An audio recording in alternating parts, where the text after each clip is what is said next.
अगर अकेले हो तो विचारों पर काबू रखो, और सबके साथ हो तो जुबान पर काबू रखो। कोई भी रिश्ता अपनी मर्जी से नहीं जुड़ता, क्योंकि आपको कब, कहां और किससे मिलना है यह ऊपर वाला तय करता है। मान और सम्मान की लड़ाई में कभी अकेले रहना हो तो रह लेना, लेकिन किसी के सामने खुद को टूटने मत देना, क्योंकि जब खुद का सम्मान करोगे तभी दूसरों से सम्मान पाओगे।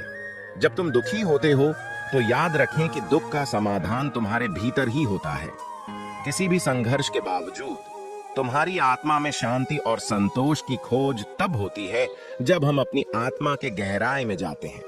रिश्तों की कद्र करना बहुत महत्वपूर्ण है, क्योंकि ये हमारे जीवन में खुशियों का स्रोत होते हैं।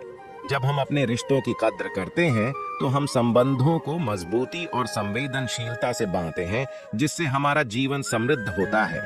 अकेले चलना और आगे बढ़ते रहना आसान नहीं होता, लेकिन अगर हार ना मानी जाए, अपने आपको धोखा ना दिया जाए, तो आखिर में एक बेहतरीन कामयाबी हासिल होकर ही रहती है।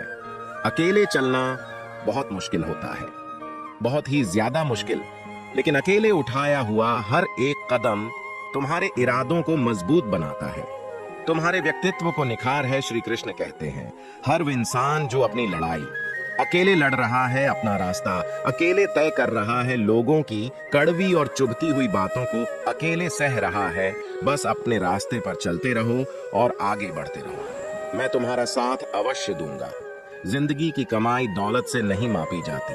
अंतिम यात्रा की भीड़ बताती है कि कमाई कैसी थी। नियंत्रित करने वाला शक्तिशाली हो सकता है, लेकिन स्वयं को नियंत्रित करने वाला उससे भी अधिक शक्तिशाली होता है।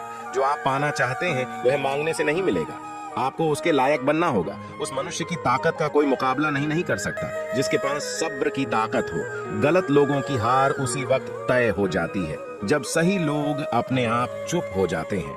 यह आवश्यक नहीं कि हर स्थान पर हम उत्तर दें। कुछ बातें हमें ईश्वर के ऊपर छोड़ देना चाहिए, क्योंकि जब ईश्वर उत्तर देता है तो सारा संसार मौन होकर सुनता है। जिंदगी को जंगल के उस पेड़ की तरह बनाओ जो हर परिस्थिति में मस्ती से झूमता रहे। आप तब तक कभी नहीं समझ पाएंगे कि आपने किसी को क्या नुकसान पहुंचाया, जब तक कि आपके साथ वही व्यवहार किया नहीं जाता। इसी को कर्म कहते हैं। जब कोई हाथ और साथ दोनों ही छोड़ देता है, तब कुदरत कोई ना कोई उंगली पकड़ने वाला भेज देता है। उसी का नाम ईश्वर है। परिवर्तन ही प्रकृति का नियम है। इसीलिए जो पीछे छूट गया उसका शोक मनाने की जगह जो आपके पास है उसका आनंद उठाना सीखिए। जिंदगी में सुकून चाहते हो तो लोगों की बातों को दिल से लगाना छोड़ दे, क्योंकि जिंदगी आगे बढ़ने का नाम है, रुकने का नहीं।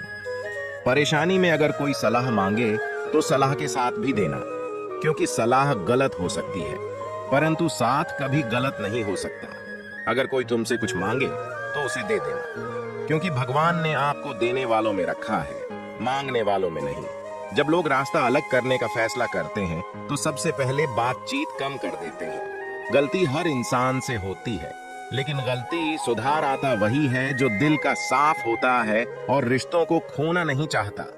क्रोध बुरा होता है, लेकिन जहां जरूरत है वहां दिखाना ही चाहिए, नहीं तो गलत करने वालों को एहसास ही नहीं होगा कि वह गलत कर रहा है और वह आपके साथ हमेशा वैसा ही व्यवहार करेगा। भले ही जिंदगी में अकेले रह लेना, लेकिन जबरदस्ती किसी से रिश्ता निभाने की जिद मत करना। अगर आसमान वाले के साथ आपका रिश्ता अच्छा है तो जमीन वाले आपका कुछ नहीं बिगाड़ सकते। सांप के दांत में, बिच्छू के डंक में और इंसान के मन में कितना जहर भरा है, कोई नहीं बता सकता। इनसे हमेशा सावधान रहे। जिंदगी में कुछ नेक काम ऐसे भी करने चाहिए जिनका उस ऊपर वाले के सिवा कोई दूसरा गवाह ना हो। जब कोई विचार अन्याय रूप से मस्तिष्क पर अधिकार कर लेता है, तब वह वास्तविकता भौतिक या मानसिक अवस्था में परिवर्तित हो जाता है। जीवन मिलना भाग्य की बात है, मृत्यु होना समय की बात है। पर मृत्यु के बाद भी लोगों के दिलों में जीवित रहना यह कर्मों की बात है।